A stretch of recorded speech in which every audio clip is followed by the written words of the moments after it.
Hello and welcome to Keys News. I'm Johnny Bentley. And I'm Harriet Muckle. Here's what's coming up on the programme today.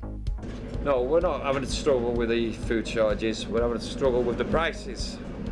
The prices have over tripled because of the shortages in Spain and Morocco. Supermarket shelves are empty due to fruit and veg shortages across the country. Rishi Sunak takes his new Northern Ireland post-Brexit trading deal to Parliament.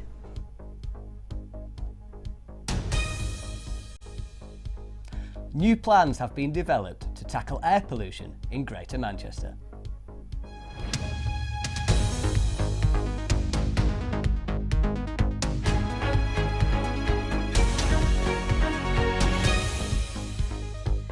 The UK is experiencing food shortages in most of the country's largest supermarkets.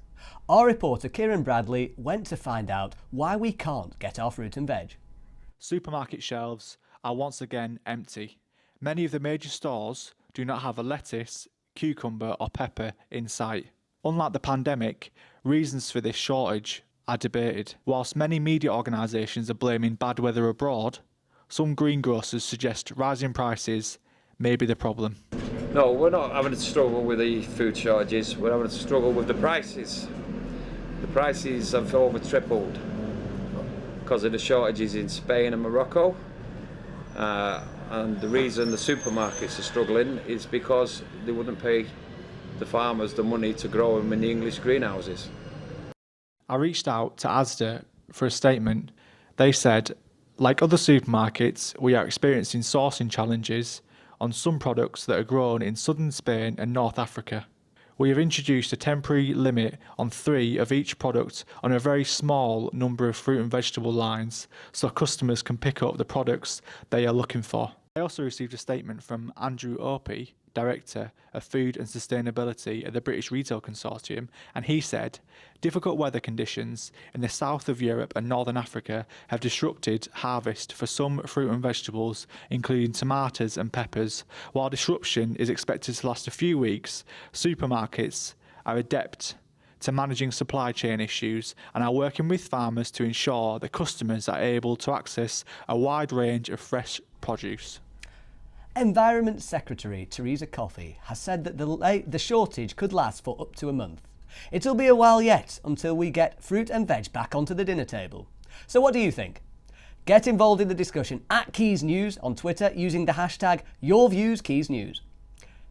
It's been dragging on since 2016, but is Prime Minister Rishi Sunak finally close to solving the issue of the post-Brexit Northern Ireland border?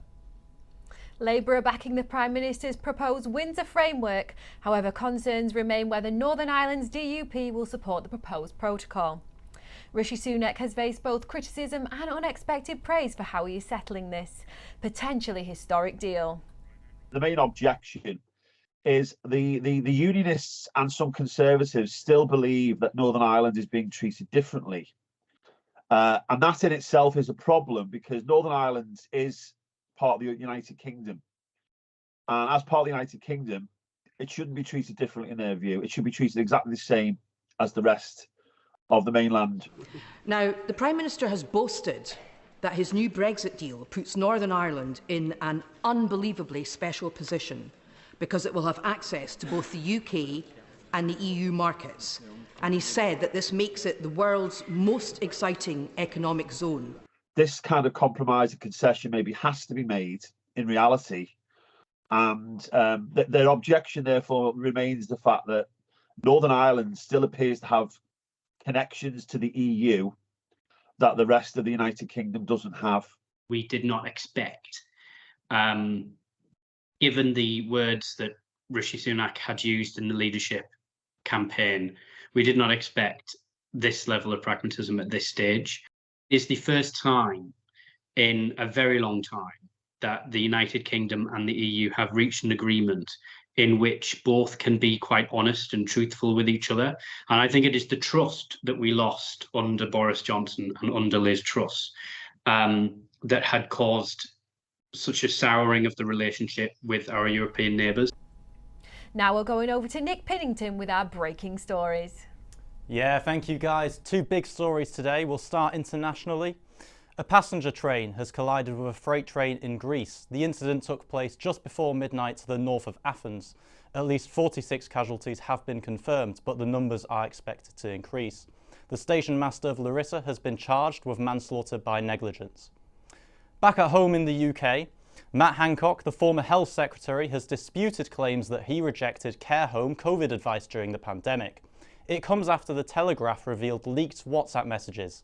The messages show that Chris Whitty had recommended testing for all those going into care homes, advice which did not become government policy.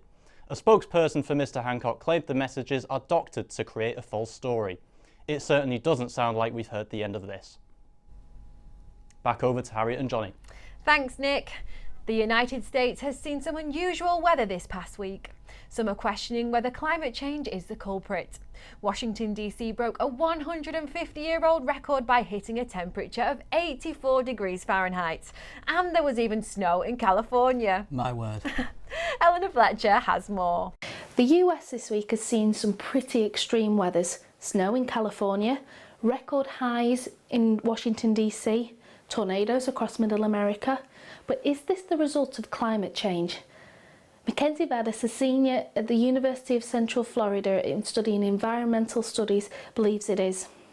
A lot of the temperature changes that we're experiencing, a lot of people claim because it's a 100-year interval, that affects the weather. And while there might be some truth in the idea that the weather fluctuates like this on average, what we're experiencing now is a higher volume of what was going on 100 years ago. Yes, is natural to some extent, but what we're seeing now is it's drastic. But seeing these weather events become more and more intense and more of these 100-year differences really shines a light on how the United States hasn't prepared for these kind of changes. But what about the UK? 7 of the top 10 temperatures ever recorded in the UK came in the 21st century alone. But what do the public think? Is this our new reality, or does the government need to do more to combat climate change?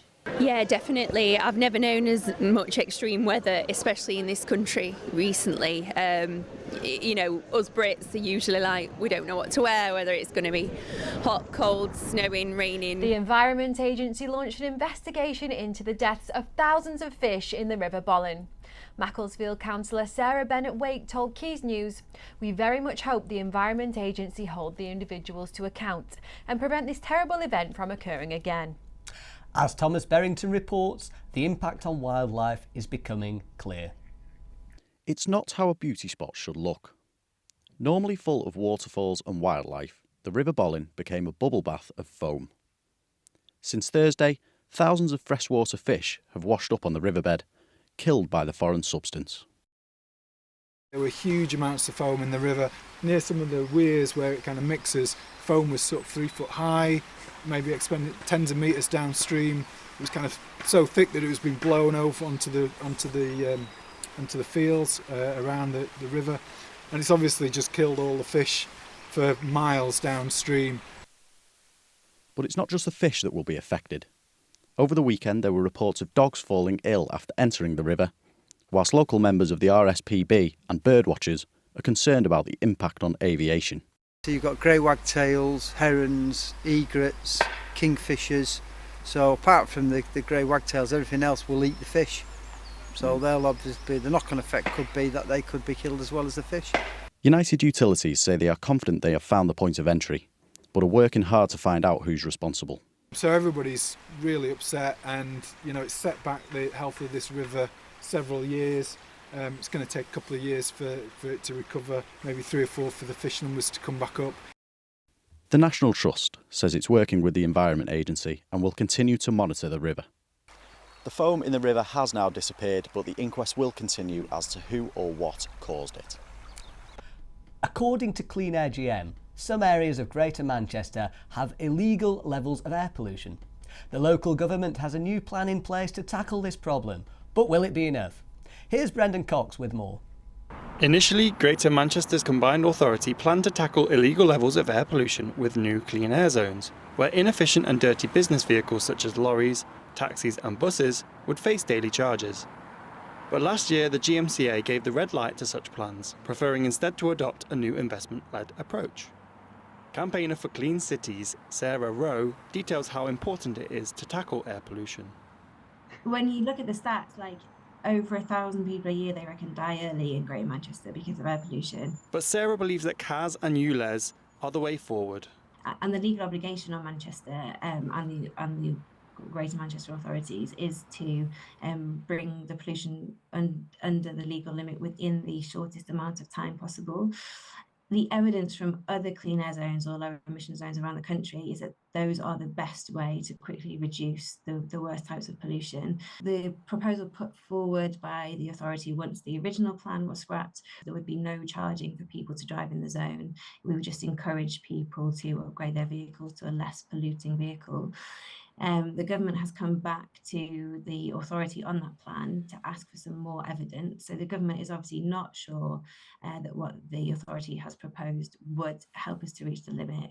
Whichever approach Manchester chooses to adopt, it may become a greater priority in coming years. Just this month, MP Steve Reed announced Labour's plans to create a new human right to clean air. The controversy surrounding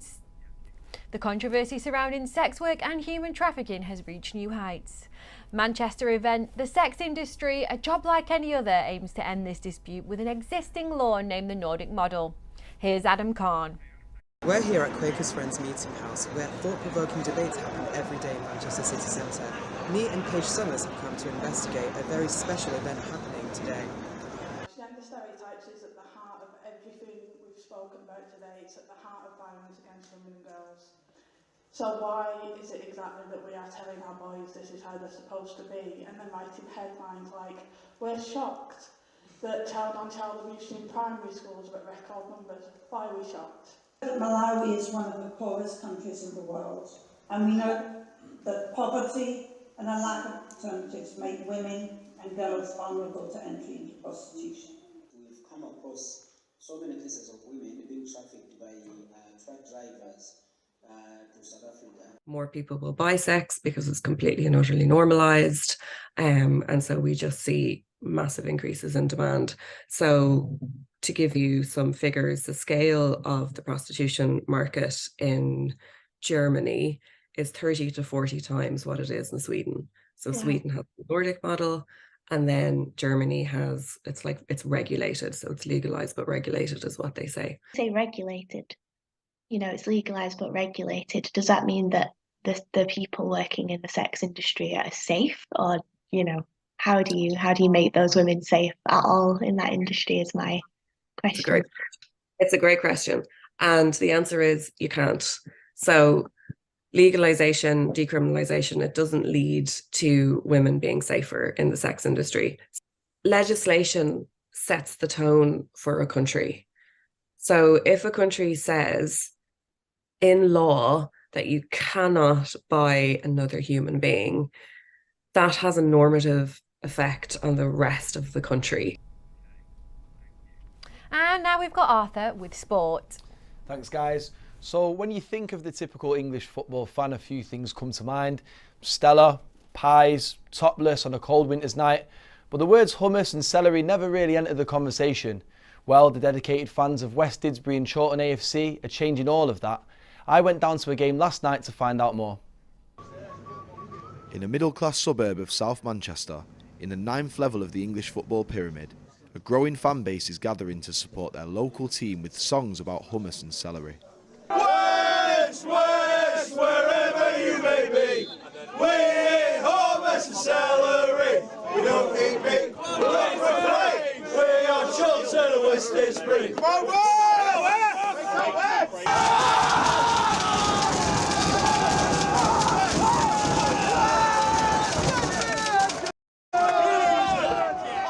West Didsbury and Chawton's committee moved the club to an overgrown recreation ground in 1996, with plans to develop a football club for the community. And over 25 years later, it seems as though that dream is becoming a reality.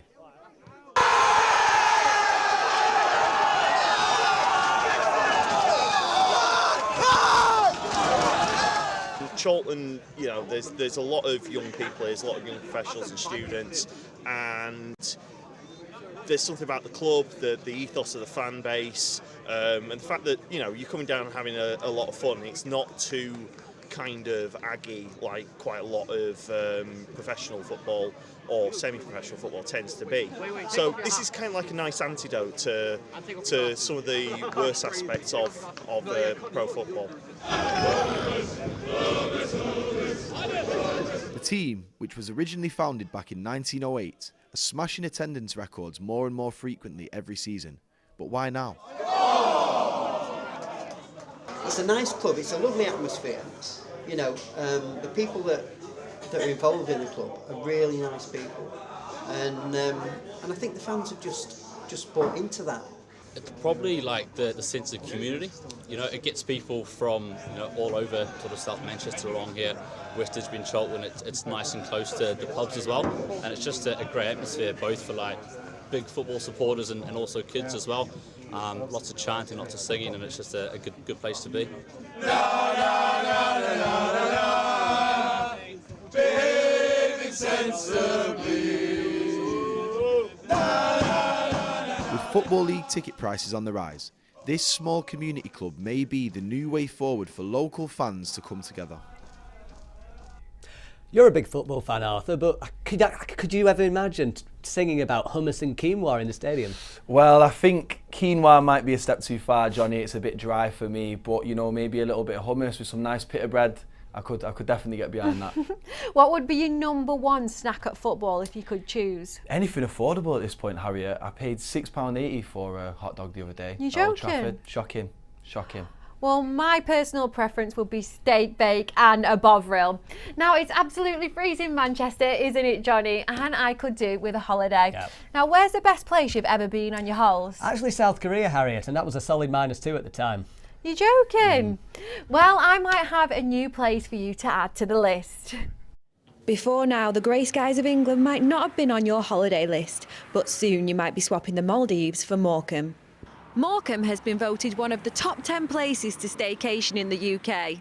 No, it's not the 50s, it's 2023. The seaside town has lost many of its star attractions over the last 70 years, but that's all about to change. The northwest coastal town has just been voted #8 in the list of budget staycations in the UK. Skies Holiday Cottages undertook the research to help people find a bargain vacation in the cost of living crisis. However, locals have varied opinions on the top 10 rating. We've got everything, it's beautiful, and with the Eden project as well now, that'll really make it up. And I've been all over the world, I've travelled all over the world, but Morecambe's still got the best sunset. It started getting downhill. They're just not putting anything back in here for the kids or anything to do. There's nothing here almost, apart old people and smackheads. My daughter's nearly 15, so I think, you know, she grows up in Morecambe, and I think she'll stay in Morecambe if it continues to be like this, yeah. Atrocious. Very atrocious. The place is absolutely filthy. I would not want to come here on holiday. The town is set to be the new home of the Eden Project after receiving £50 million from the government. Local businessman and property developer Ian Bond is excited for what the attraction will bring to the town. It's going to be really exciting. So they're going to have their own event space, which I think is probably going to be 4,000 or 5,000.